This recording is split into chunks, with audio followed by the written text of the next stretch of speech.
Hey VC, it's Jonathan, your cheap and cheerful record collector, with another video of new finds. Before I get started, I want to give a great shout out to Andy's Vinyl Den.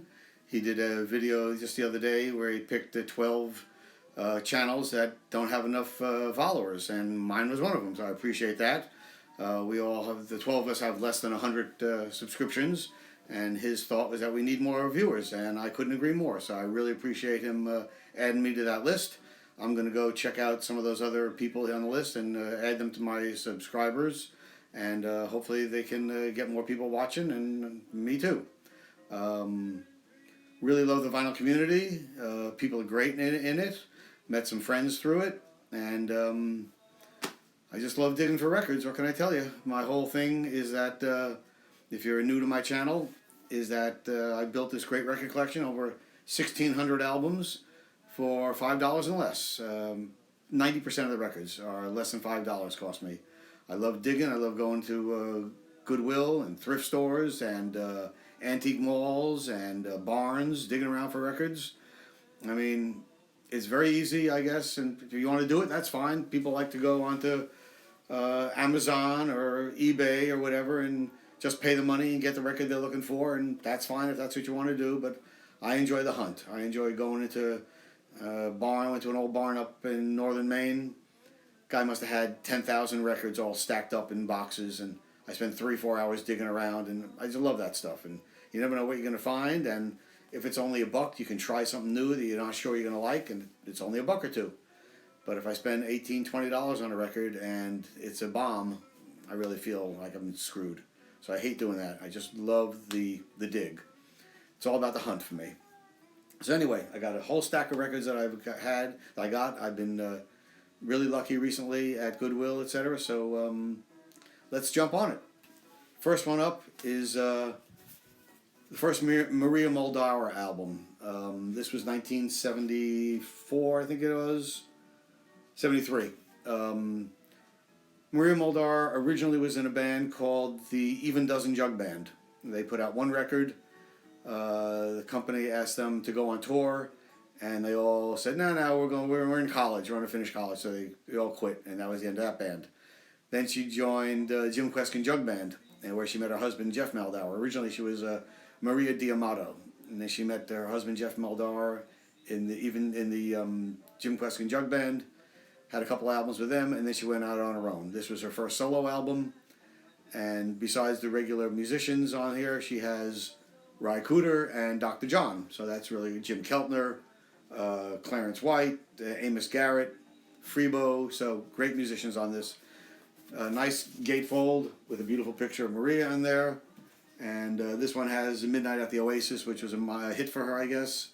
Also has some other great songs, My Tennessee Mountain Home, the Work Song, Don't You Feel My Leg, etc. So, also Klaus Woolman plays on here too, so that's another little addition. Great album. I used to have it way back in the day, so it's really great to add it back onto my collection. Next one that I picked up, again, a name I knew, but I didn't have any of his records, and for $2, how could I not get it? Chris Hillman. Chris Hillman was originally in the original Byrds. When he left the Byrds, he then went with Graham Parsons, and they formed the Flying Burrito Brothers. He left that and went to Manassas with Stephen Stills, and this is one of his solo efforts. I was a little skeptical because some of that Southern California 70s rock is sort of bland, but this is great. Really great listen. Great production, and definitely listen to this again and again. I really enjoyed this record. Definitely recommend Chris Hillman stuff. In the same vein, about a couple of days later, I'm in another Goodwill, and this popped up, which I had read about but have never seen, is the Hillman, the Southern Hillman Fury Band, with the J.D. Souther, Chris Hillman, and Richie Furay. So they're all, again, part of the Southern L.A. rock scene in the 70s. Haven't had a chance to listen to this yet. I cleaned it up the other day, but I got so many records. Haven't had the time to spin it yet, but I'm looking forward to that. Also, this is produced by Tom Dowd, so you know it's got to be a well-produced record. They only had two albums as the band, and personality differences, musical differences as happens, they broke up, and that was that. Next one is another album by a band, sort of a fun 70s, 80s band. The Doobie Brothers. This is Stampede. Again, nice gatefold. A $2 album, which was great price. You know, I like this record, but the production is so muddy. I really didn't. I was very upset about that. The songs are good, but it's muddy. There's no brilliance to it at all. It really is sort of disappointing. But good record. Next one I didn't know this one, but anything by Santana I have to have. This is Shango. Cover is beat to hell, front and back, but the vinyl is clean. Santana, what are you gonna do for $2? How can you how can you pass it by? Next one I got. Everyone knows this guy, but this is a great release. This is Carl Perkins, the original Sun Greatest Hits. This is a release on Rhino Records, and you know, whenever you see Rhino, you know it's going to be a good production. Has all his classic stuff in it: Blue Suede Shoes, Honey Don't, Bop in the Blues, Matchbox, and my favorite, Dixie Fried. So that was a great find for $2. Looks virtually brand new. There's the great Rhino label. So that was cool for $2. I love it. Next I found a band which I think is the most underrated of the British invasion of the 60s. They don't get enough press. The Kinks. Love the Kinks. Can't have too much Kinks in your collection. This is State of Confusion. This was a little bit later. This is 83. Again, cleaned it up. Looks clean. Haven't had a chance to listen to it yet. And it comes with had the original sleeve, which is sort of cool. So that was good for another $2 purchase. Next one is a blues album, or bluesy album. This is a guy that originally started out with the Paul Butterfield Blues Band and left them and then did a lot of stuff on his own. Last summer, actually, here in Maine, they have the North Atlantic Blues Festival, which is every second weekend in July up in Rockland, Maine. And last year he was the closeout of the second day. Elvin Bishop, live Raising Hell. This is a 2-record set, nice gatefold, pretty clean condition, Capricorn Records. This was all recorded live in the 70s, 1976 and 77, in California and Atlanta, Georgia. Record was put out in 77. So good straight up rock and blues. Love Elvin Bishop. Next one is a record I've seen and you've seen in bins everywhere. It always looks like it's beat to hell, so I never pick it up. And finally, I saw it the other day for $2. I was so happy to see a nice, clean condition. The Rascals' Greatest Hits. Timepiece. This one, it virtually looks like it's never been opened. It's absolutely stunningly perfect. And for $2, it was a no-brainer. Has all their greatest hits. Ain't Gonna Eat Out of My Heart Anymore, Good Lovin', Mustang Sally, In the Midnight Hour, Groovin'. Great, and in perfect conditions. That was really a great find for $2. Next one, I don't have any records by these guys, but they're the epitome of blue-eyed soul. The Righteous Brothers, Greatest Hits on Verve. And again, not mint, but VG plus for sure. And has all their hits, you know, You've Lost That Love and Feeling, Unchained Melody, Ebb Tide, all the stuff they do. So great blue-eyed soul on Verve, so that's sort of cool. Next one is a band that I've heard about but never heard. Everybody says, oh, you got to check them out, blah, blah, blah. Lone Justice. This is Shelter. Not a fan. I played one side. I'm going to give it another shot. I'm going to try it again, but I did not dig the woman's voice, and the music was blah to me. So may end up going back in the get rid of pile with all my other stuff, but I'm going to give it another try. I'm not going to be too swift to kick it down the street, but first try was not I wasn't happy with it. Next one is a record that everybody knows, very poppy. Everyone says you got to have it, you got to try it. So I figured I'd give it another shot. Everybody knows it. Huey Lewis in the News. This is sports, and it was in great condition. It was $2.